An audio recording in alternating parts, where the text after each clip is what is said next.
Matin du 7 février, je m'impatiente en gare de l'île Flandre. Je dois aller à Paris, mais il y est tombé des quantités de neige. À tous les coups, il va y avoir des retards monstres. Aucune chance pour que mon train parte à l'heure. Et pour couronner le tout, on annonce une mise à quai tardive pour difficulté de préparation. Alors ça, je ne comprends pas, mais c'est trop. Et pourtant, je suis parti à l'heure. Alors comment ça? En fait, en coulisses, tout s'est joué à la seconde près. Alors, qu'est-ce qu'il s'est passé?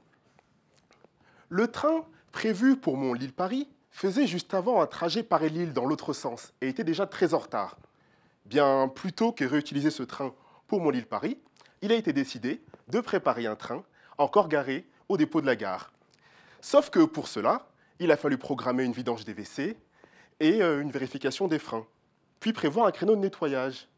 Alors qu'à cette heure-ci, ça bouchonne pas mal à la machine à laver. Eh bien, tout le génie pour que malgré ça, ça marche est l'objet de ma thèse. Ce qui m'intéresse, c'est de planifier la préparation et la circulation des trains en gare pour assurer le service tout en évitant les retards. Alors j'aborde le problème sous le prisme des mathématiques et de l'informatique. Il faut que je conçoive une procédure automatique qui réponde aux problèmes et aide à la prise de décision. Et ça, c'est tout un art. Il y a d'abord une étape d'abstraction. Alors en quoi cela consiste-t-il? Alors en voiture, messieurs, dames.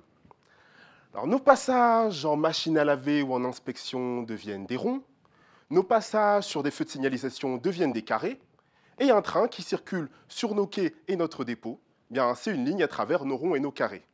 Oui, mais nos lignes, on ne les trace pas n'importe comment. En fait, quand deux lignes se croisent, c'est que deux trains font la même chose au même endroit. Oui, mais pas au même moment. Il y en aura forcément un qui va attendre. Et ça peut générer des retards. Autre solution, c'est tracer des lignes qui ne se croisent pas. Oui, mais il nous faut suffisamment de place entre nos ronds et nos carrés. Pour s'en sortir, des techniques d'optimisation peuvent tracer nos lignes. Et tout l'enjeu, c'est d'en trouver une qui permette des calculs en quelques minutes. Alors pourquoi? Parce qu'on aimerait déployer la méthode sur le terrain afin de planifier des journées où il y aura à traiter plusieurs centaines de trains. Alors vous avez été sensible à la beauté de mes lignes, je le vois bien. Alors il me reste encore jusqu'à ma thèse pour passer de l'abstrait au concret et vous emmener avec moi à quai. Et ainsi, peut-être que suite à mes travaux, vous entendrez plus de gens vous parler des trains qui partent à l'heure